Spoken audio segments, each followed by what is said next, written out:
Paradox Interactive and Microsoft have joined forces to create Paradox Mods, a new open modding platform for X1 and PC. The platform will allow modders to share their beloved creations with players on both X1 and PC. Why God? The Paradox launcher, with a single upload, and features in-game and web interfaces that should enable easy distribution. It's available right now as a free update to Surviving Mars, and has launched with over 30 mods for console players, such as one project that has a self-sufficient forest greenhouse, and another that lets players build a Martian car wash. Paradox intends to add support for more of its titles later this year. Modding has been, and remains an important part of the Paradox community, as we have diversified the way we distribute our games. We want to make sure all our players can take part in the creation process, said Paradox Mods product owner Anders Tolland in a press release. For Surviving Mars, we have worked with mod creators to support Paradox Mods, with some of the best mods available, all in one place and downloadable in-game, or simply using a web browser. Players can access the platform by logging into their account from the Surviving Mars title screen and opening the Mod Manager. To access the Paradox Mods catalog, selected mods will then be automatically downloaded and added to the experience.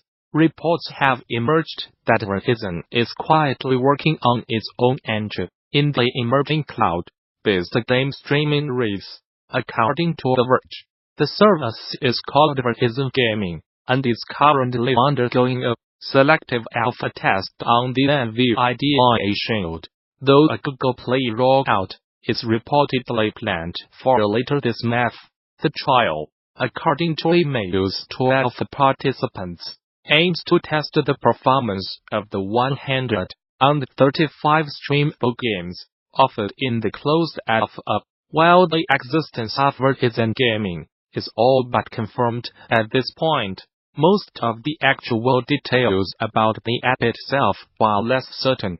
For instance, there is a chance, based on a logo in a screenshot obtained by The Verge, that the service is built on the game streaming app Atomic, which itself officially launched just last year, after a 2-year-long beta period.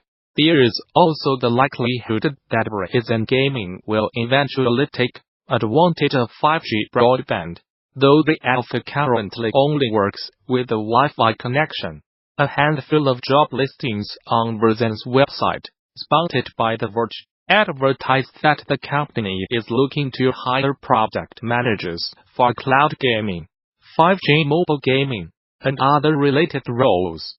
News of Verizon's secretive game streaming app comes just days after reports emerged that Amazon is reportedly looking at starting its own cloud-based service as well, though any information on Amazon's service comes from unnamed sources. That service is reportedly set to go live in 2020. Google, meanwhile, has already run public tests for its Project Stream cloud gaming attempt by offering beta participants the opportunity to play Ubisoft Assassin's Creed Odyssey through its Google Chrome-based streaming app. Nintendo will bring another franchise to smartphones with the launch of Drive Mario World this summer. The news comes a day after the company chose to push back the launch of Mario Kart Tour for a few months in a bid to improve the quality of the mobile racer. Drive Mario World will be developed and operated in partnership with Japanese tech company Line Corporation, and has been given an early summer 2019 release window. It will be the 7th mobile game Nintendo has worked on since 2016. Following in the footsteps of Matomo, Super Mario Run, Animal Crossing, Pocket Camp, Fire Emblem Heroes, Journey Lost, and Mario Kart Tour. Newsbrief. No Mod Studios gorgeous adventure platformer, Grace, has turned a profit after just 1 week on sale. The title launched on December 30th for Switch, Windows and Mac, and has been met with largely positive reviews. Although we do not have any exact sales figures, it's still an impressive feat for the colorful indie effort. Grace has been out for 1 week, and our team is overwhelmed by the incredible reception and thrilled that the game is already profitable. Wrote No Model. Thank you all so much for your support. The waiver offering video games temporary exemption from the accessibility requirements outlined in the Communications and Video Accessibility Act of 2010 has expired, meaning that games released after the expiration date of December 31st, 2018 have a set of new communication-focused rules to keep in mind to stay on the up and up with the Federal Communications Commission and dodge potential fines. The International Game Developers Association has already shared some information about how the snow will affect games released in 2019 and beyond, and the organization says it's working on a more in-depth explainer as well. This requires that communication functionality like in-game chat and the used to navigate and operate those elements must be accessible to people of varying sight, motor, speech, cognitive, and hearing ability.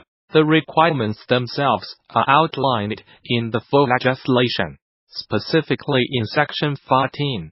21. For an example of features the FCC is after, at the time of the final waiver extension, the Commission called out accessible communication options added to games like Splatoon 2 and Minecraft like smartphone apps, text-to-speech tools, as steps in the right direction. For the most part, any game released after December 31st, 2018 is required to be SPA compliant if those projects include communications features covered by the legislation, unless development teams can make the argument that compliance is impossible given the effort and expense needed to achieve accessibility at that point in the development stage. This, as the ICTO points out, also extends to games that were released ahead of the deadline, but still regularly receive substantial updates. Ubisoft has rounded up its financial results for both the third quarter of its 2018-19 fiscal year and the first 9 months of that period, calling out specifically that its games delivered a solid performance in a quarter when, as expected, competition was particularly fierce.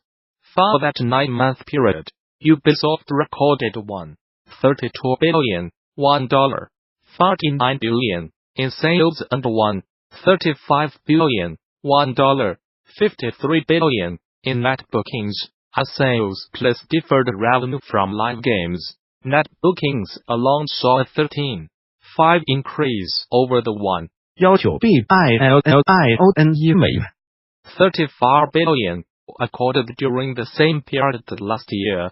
Digital continues to take up a growing chunk of overall net bookings. Last year, digital net bookings were responsible for 56.3% of net bookings for the first 9 months of the year. This time around, that share has grown to 66.4%, or $897.8 million for that 3-quarter-long period.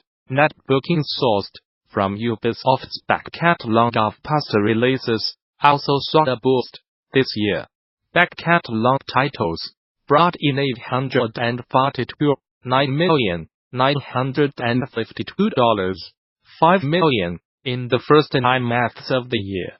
UP38 6% from the 2017-18 year, and were responsible for 62.3% of total net bookings. Net bookings for the quarter, meanwhile, fell by 16.5% 5% from last year's numbers, but still managed to exceed Ubisoft's earlier projections. For Q3, net bookings came in at $605,685, $6 million, just slightly beating the $600,678 million target set for the quarter.